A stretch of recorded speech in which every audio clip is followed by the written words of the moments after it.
दर्शक बंधु वर्तमान समय आसला गोटे बहुत बड़ खबर राजनीति रे हारिबा परे गाँ लोकंक सहित झगड़ा करुछंती अभिनेत्री वर्षा प्रियदर्शनी। शेष एते तलुकु खसीगले अभिनेत्री वर्षा जो लोक मानकु से बहुत भल पाउथिले तांको घरे घरे जाई तांको गोड़ तले पड़ी तांकु भोट खंडिए मागिथिले।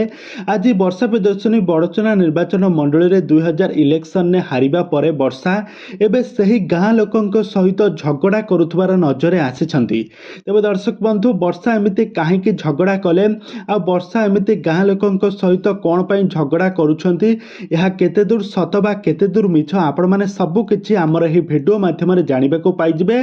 तो सेति पई आपण माने आजिर वीडियोटी को पूरा शेष पर्यंत देखंतु।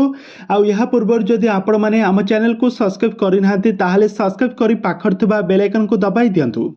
दर्शक बंधु आपण मैंने वर्षा प्रियदर्शनी को बेस भल भाव जानते वर्षा प्रियदर्शनी चलित वर्ष 2024 इलेक्शन ने बीजेडी पार्टी तरफ बड़चना निर्वाचन मंडली रे एमएल कैंडिडेट भाव में ठिया होते दर्शक माने बहुत भल पाइबा देउथिले सिनेमा इंडस्ट्री किंतु तांको राजनीति तो राजनीति पशा खेल रे तो वर्षा प्रियदर्शनी नुआ अभिनेत्री से केबे भी राजनीति को एंट्री करिनथिले। से प्रथम थर प्रवेश करी से भाबिथिले बाजी मारी नेबे बोली किंतु बड़चना निर्वाचन मंडली रे वर्षा प्रियदर्शनी हारिबा परे वर्षा प्रियदर्शनी तांकर मुंड कौनसी भी काम कला नहीं। से वर्तमान समय तांको मां को पाखक फेरी जाइछंती तांको गाँ को चली जाइछंती। अनुभव को ठारू अलगा हेबा परे वर्षा प्रियदर्शनी तांको मां को पाखरे रहुथिले किंतु वर्तमान समय जहाँ सोशल मीडिया रे चर्चा होउछि कि वर्षा प्रियदर्शनी इलेक्शन ने हारिबा परे पुणी थे बड़चना निर्वाचन मंडली को आसी सेठारे गाँ लोक मानक सहित बहुत सारा झगड़ा करुथबार नजर आसी।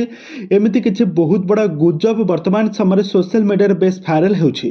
तबे दर्शक बंधु आपण मानकु वर्षा प्रियदर्शनी केमिति लागंती आ तांकर एक्टिंग आपण मानकु केमिति लागे आमको निहाती भाबे कमेंट बॉक्स रे कमेंट करंतु।